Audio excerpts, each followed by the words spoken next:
شروع اللہ کا نام لے کر جو بڑا مہربان نہایت رحم والا ہے۔ بے شک انسان پر زمانے میں ایک ایسا وقت بھی آ چکا ہے کہ وہ کوئی قابل ذکر چیز نہ تھا۔ ہم نے انسان کو ملے جلے نطفے سے پیدا کیا تاکہ اسے آزمائیں، تو ہم نے اس کو سنتا دیکھتا بنایا، یقیناً ہم ہی نے اسے رستہ بھی دکھا دیا۔ اب خواہ شکر گزار ہو خواہ ناشکرا۔ بے شک ہم نے کافروں کے لیے زنجیریں اور طوق اور دہکتی آگ تیار کر رکھی ہے۔ جو نیکوکار ہیں وہ ایسی شراب پیئیں گے جس میں کافور کی آمیزش ہوگی۔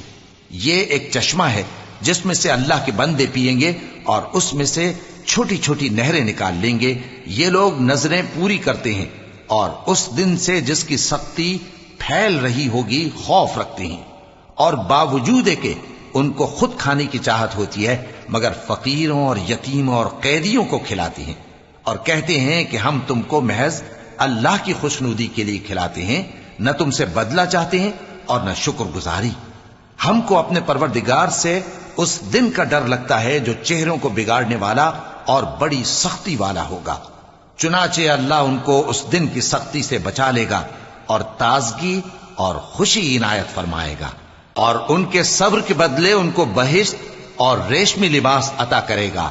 اس میں وہ تختوں پر تکیے لگائے بیٹھے ہوں گے، وہاں نہ دھوپ کی حدت دیکھیں گے نہ سردی کی شدت۔ ان پر درختوں کے سائے قریب ہوں گے اور میووں کے گچھے جھکے ہوئے لٹک رہے ہوں گے، اور خدام چاندی کے برتن لیے ہوئے ان کے ارد گرد پھریں گے، اور شیشے کے نہایت شفاف پیالے اور شیشے بھی چاندی کے جو ٹھیک اندازے کے مطابق بنائے گئے ہیں۔ اور وہاں ان کو ایسی شراب بھی پلائی جائے گی جس میں ادرک کی آمیزش ہوگی۔ یہ بہشت میں ایک چشمہ ہے جس کا نام سلسبیل ہے، اور ان کے پاس لڑکے آتے جاتے ہوں گے جو ہمیشہ ایک ہی حالت پر رہیں گے۔ جب تم ان پر نگاہ ڈالو تو خیال کرو کہ بکھرے ہوئے موتی ہیں۔ اور بہشت میں جہاں آنکھ اٹھاؤ گے کثرت سے نعمت اور عظیم الشان سلطنت دیکھو گے۔ ان کے جسموں پر دیبا اور اطلس کے سبز کپڑے ہوں گے، اور انہیں چاندی کے کنگن پہنائے جائیں گے، اور ان کا پروردگار ان کو نہایت پاکیزہ مشروب پلائے گا، فرمائے گا یہ تمہارا صلہ ہے اور تمہاری محنت ہمارے ہاں مقبول ہوئی۔ اے نبی صلی اللہ علیہ وآلہ وسلم، ہم نے تم پر قرآن بتدریج نازل کیا ہے، تو اپنے پروردگار کے فیصلے کے لیے انتظار کیے رہو، اور ان لوگوں میں سے کسی بدعمل اور ناشکرے کا کہا نہ ماننا، اور صبح و شام اپنے پروردگار کا نام لیتے رہو، اور رات کو بڑی دیر تک اس کے آگے سجدے کرو اور اس کی پاکی بیان کرتے رہو۔ یہ لوگ دنیا کو دوست رکھتے ہیں اور قیامت کے بھاری دن کو پس پشت چھوڑے دیتے ہیں۔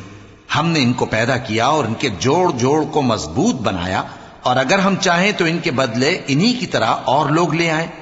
یہ قرآن تو نصیحت ہے، جو چاہے اپنے پروردگار کی طرف پہنچنے کا راستہ اختیار کر لے، اور تم کچھ بھی نہیں چاہ سکتے مگر جو اللہ کو منظور ہو۔ بے شک اللہ جاننے والا ہے، حکمت والا ہے۔ وہ جس کو چاہتا ہے اپنی رحمت میں داخل کر لیتا ہے، اور ظالموں کے لیے اس نے دکھ دینے والا عذاب تیار کر رکھا ہے۔